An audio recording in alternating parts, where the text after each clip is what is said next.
Hello everyone, I want to show you guys a new poleaxe that I made. This one is called a Lucerne Hammer. Okay, so the reason why we refer to it as that is because there's a large collection in Lucerne, Switzerland, that has poleaxes that you have a very unique or distinguishing construction method. Okay, so the construction method is that the top spike comes down through a hole in the head of the axe, right? So the hole at the top of the axe is called an eye. So it goes through that hole, okay? It locks it in place, and then the legs of the top spike open up, and they rivet down onto the shaft, and that's how this is held together. So there's actually a shoulder over here. So the axe head doesn't come down through the top; it comes up through the bottom, and it has the same shoulder as a sword, right? So the way the cross guard basically the cross guard comes up through the bottom, and it stops on this shoulder here, right? Right, and then the grip comes up, and then the pommel, gets pinned over at the bottom, and it holds everything in place. So you can see how there's a shoulder here that basically stops this cross guard. So this top spike actually has the same shoulder. So the width here is about 1.5 inches, okay? But the hole is only 1 inch wide, okay?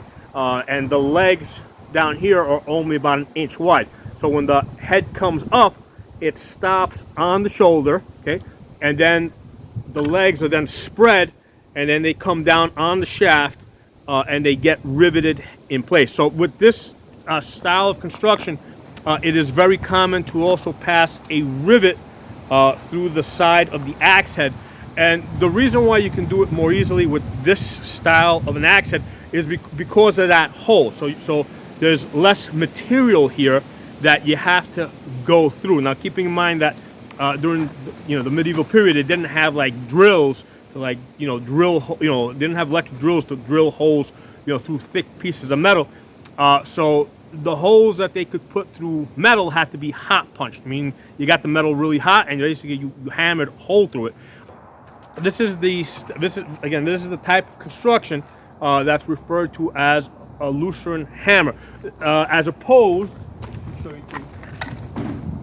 If you look at this other poleaxe that I made here, you'll see that the top spike comes down and the legs spread.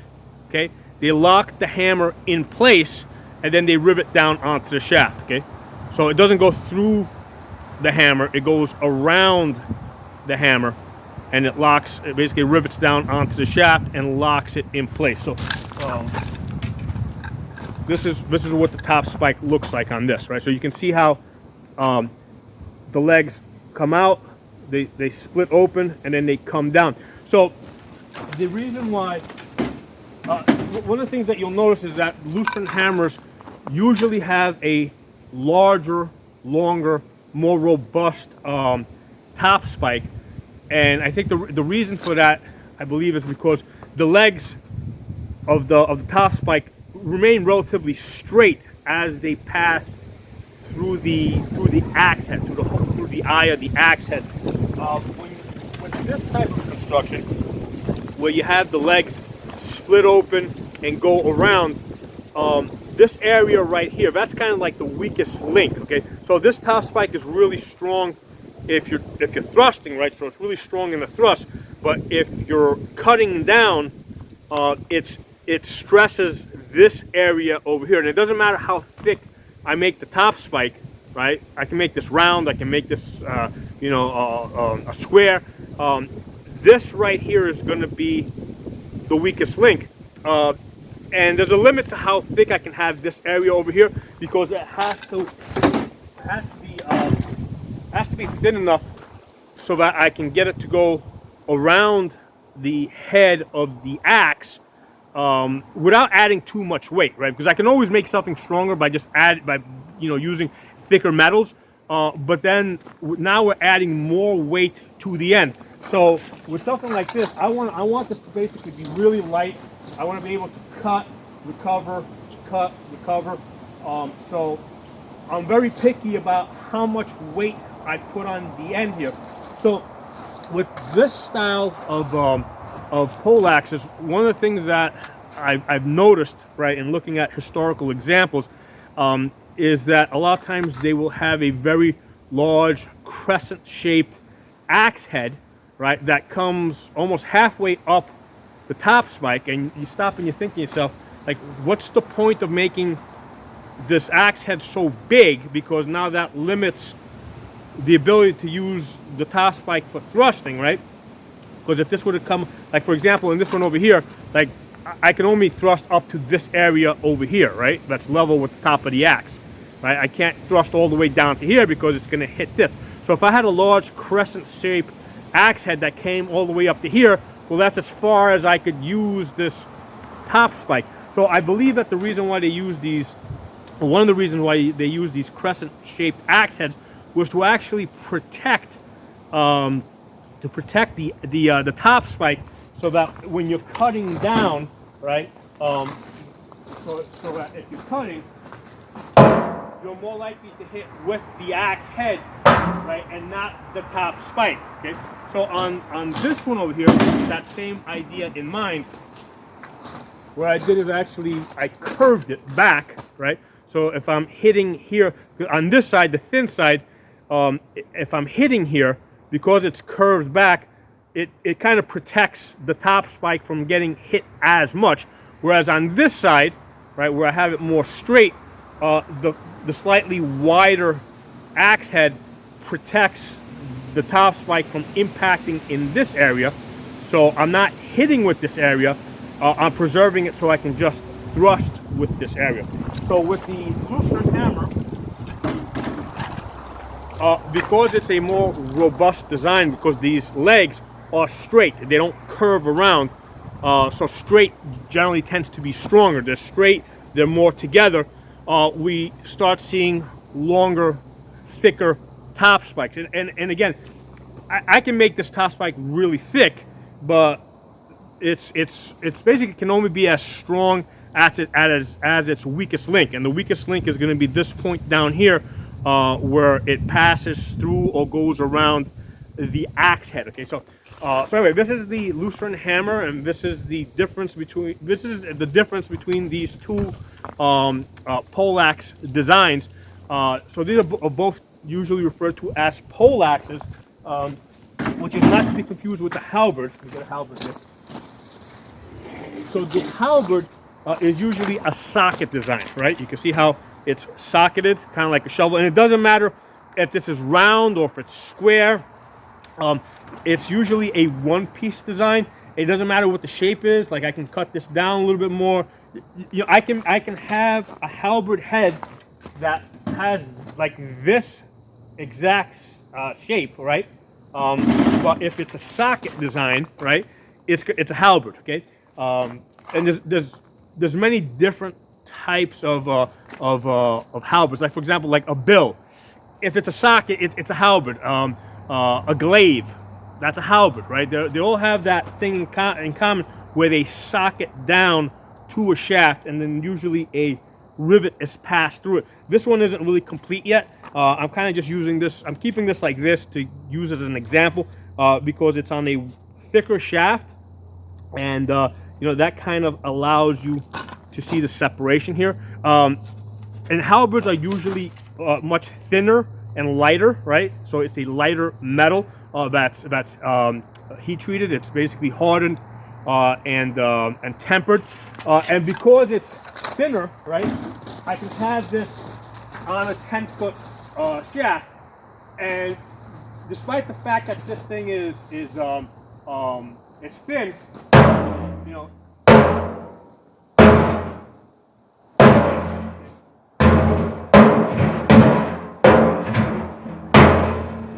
it's still pretty strong. Okay, so the thing is, like the halberd heads tend to look bigger, right? But one of the things is when we're looking at pictures of them, we're usually seeing the side profile, and we see something really big. What we don't see is the thinness, okay? And they can't, I mean, normally they'll be a little bit thicker than this. I mean, this is just the metal that I happen to have available. and I wanted to make something just to kind of do a test run with it. And even with this thinness, it's pretty. It still works on those drums over there, and those drums are a really good test subject because the thickness of those drums is very similar to armor, right? Because armor can't be too heavy. It has to be light enough that you can actually wear it. So they made it as light as possible to the point that it was still useful. So that barrel over there, even though that's thick metal, right? Sorry, that's thin metal. It still prevents the sharp top spike from penetrating it. So basically, what you're trying to do with this is you're trying to get this into the gaps. Okay. So we're using the hammer, right? The way I would use this is I would use the hammer side for hitting plate, and I would use the spike side or the axe side for hitting mail or softer type of armor. Usually with these Lucerne hammers, they'll have a hammer on one side and they'll have a spike on the other side. With this one over here, I basically went with a double spike, right? So there's a spike here and a spike here. So depending on how you're hitting, you're either hitting with this spike over here or that spike down here. So I went with the double spike design. The thing is, this area over here, the langets, this is also a hitting area.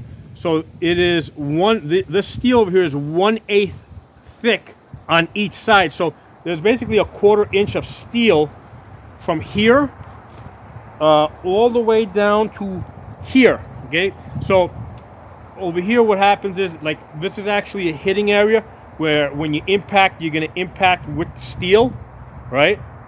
I didn't bother to put langets on the front because I just found it unnecessary, because when you hit, you're going to hit with the edge over here. So this is kind of like a great sword times 2, right? This is like the same thickness as a great sword, but I've got 2 of them on each side.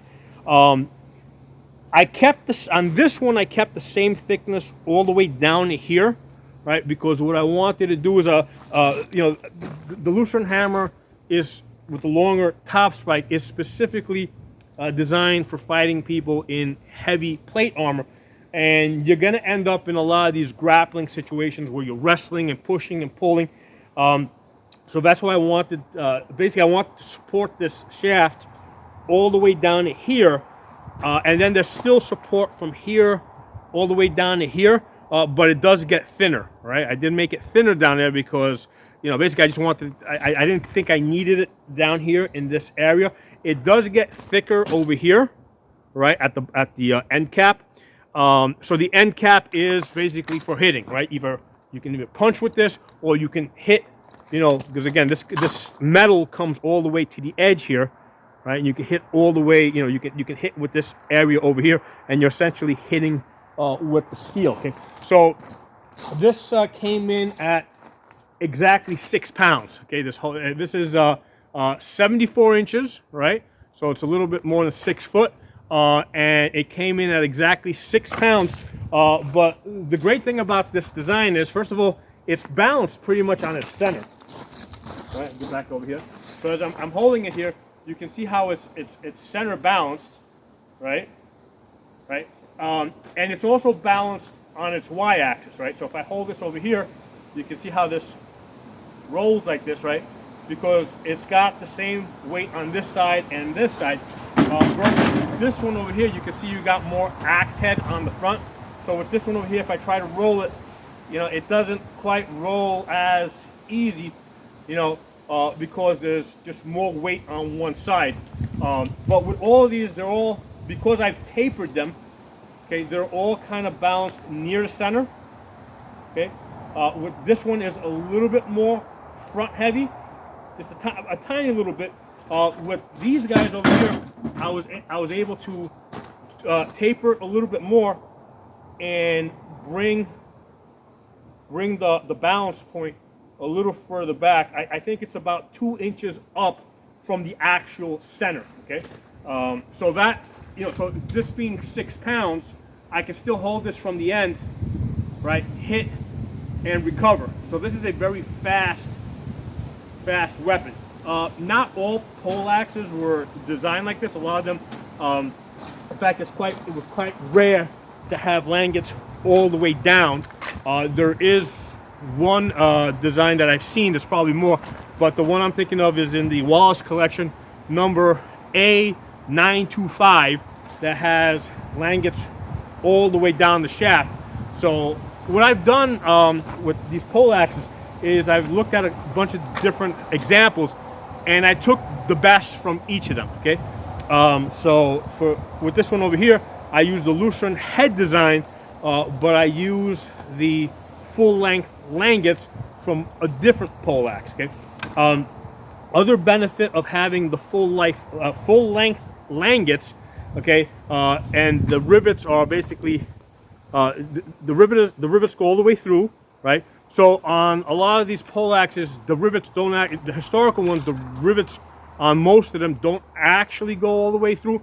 They use clinch rivets where they basically use like soft nails that go through the shaft, and then when they hit the opposite side, bend down. Okay, some of them use rivets that actually go through all the way. I use the method where the rivets go through all the way, just because it's a stronger design. So again, like I said, I'm using the best. You know, I was able to pick the best features out of all the poleaxes poleaxe examples that were available to me. One of the things that they often do with these poleaxes is that the langets are recessed into the wood, so it's flushed with the wood. So as you slide your hands up and down, you know, you're not hitting because basically if these langets come all the way up to only up to here, and then you bring your hand up, it's going to catch on it. But with this, by going all the way down, all the way to the shaft, it's flush all the way down. So I can slide my bare hands all the way up and down this, and it's not going to catch. So again, picking and choosing the best features out of the historical examples. Okay, so this is an extremely robust design.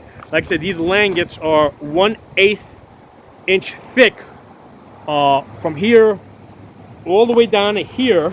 Okay, so that's on each side. So there's a 1/4 inch of steel from the head all the way down to here, and then there's about 1/8 of an inch thickness on each side from here all the way down to here. Okay, so I think that's like 3/8 total, right, to combine the two. And then the end cap over here, we go back up to 1/8 on each side. So this is very robust over here for hitting. And again, the great thing about this is it's light. You know, it's centered on that center balance point.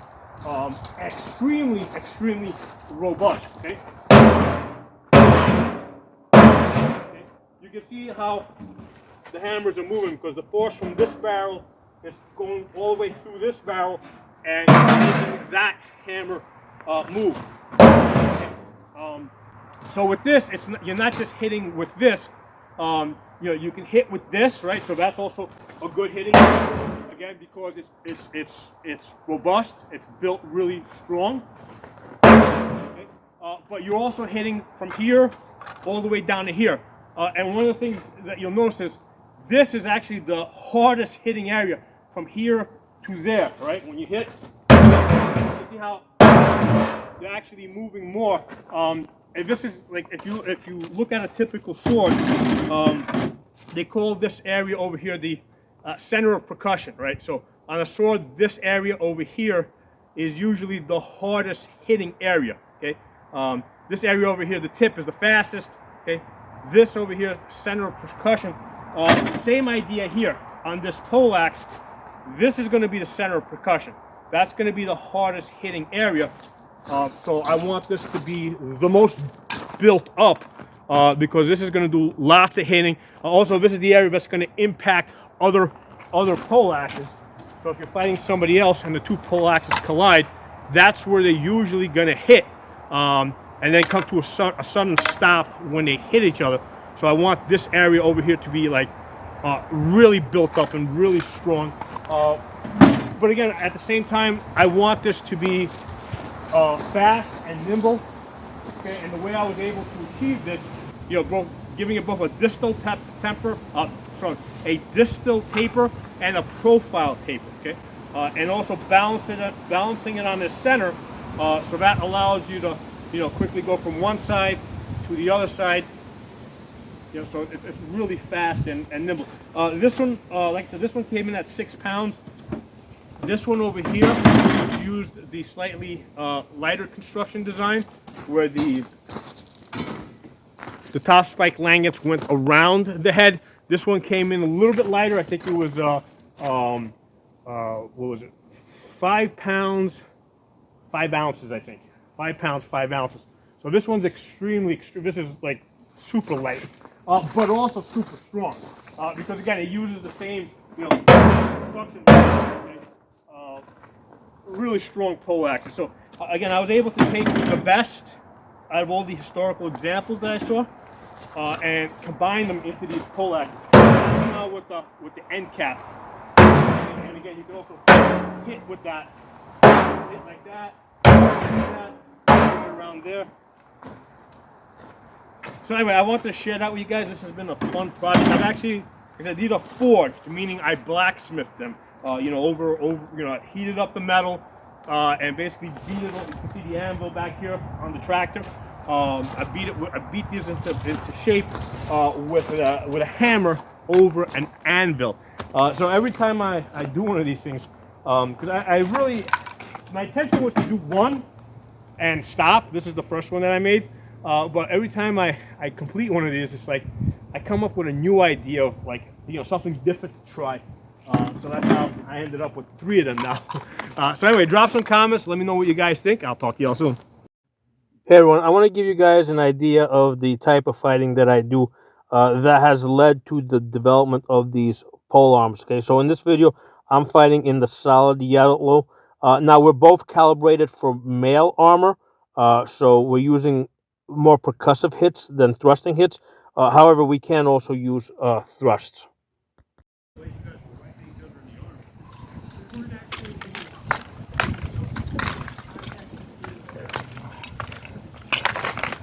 Yeah! Excellent.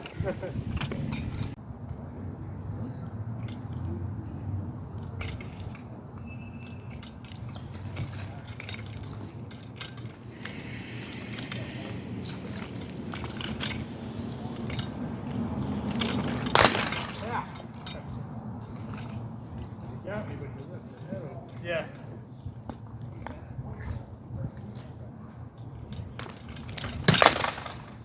Yeah, that was late. Was that? I was a little late. Yeah. It was also borderline power. Yeah, it was kind of light.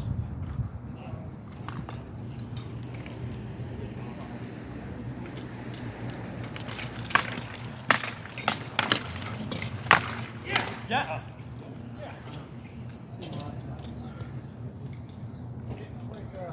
Yeah, I barely had grip on it.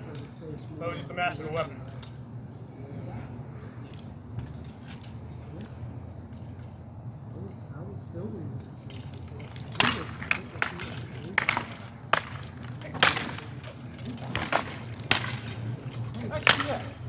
Yeah.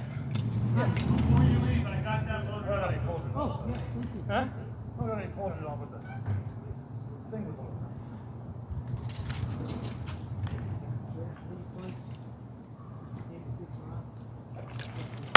Oh.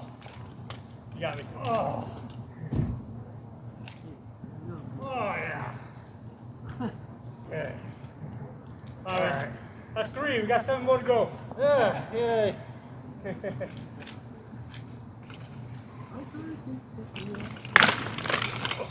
Yeah, you had to drop it.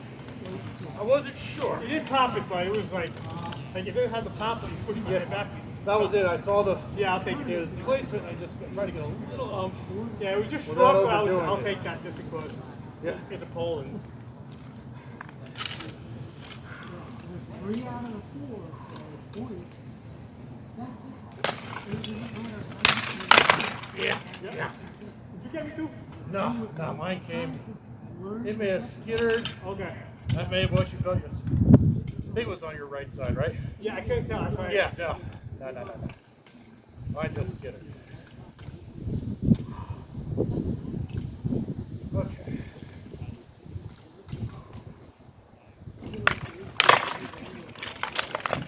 Yeah, across.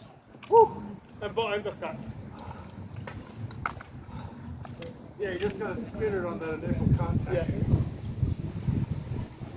Yeah, just got some nice. Yeah, double. Left strike and cut. Okay. Hey, with you, I'm not sticking around to admire my handiwork.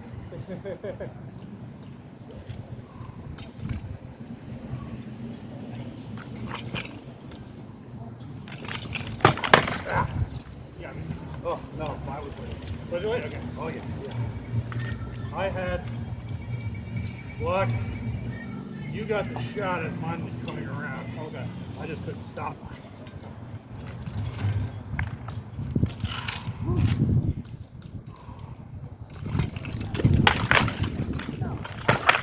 Yeah. Yeah. Yep. I had nothing to protect myself from that shot.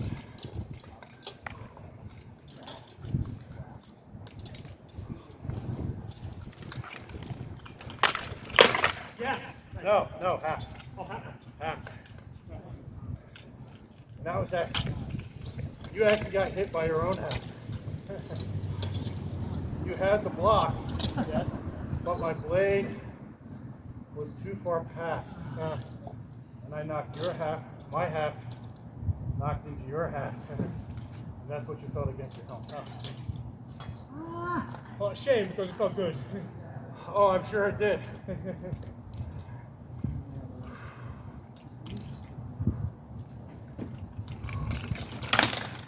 Yeah, you got it. Still, I gotta come up with a better answer. You got the arm without question.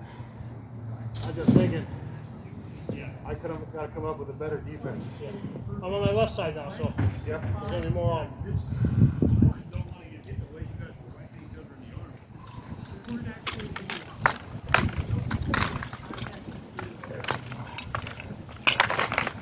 Yeah! Excellent.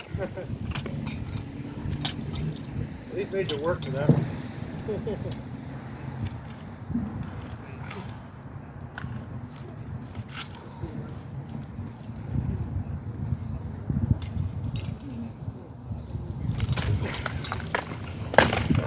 You got me.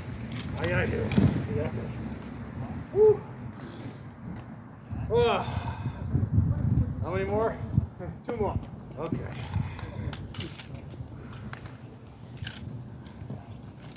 Ah! All right, I guess one more.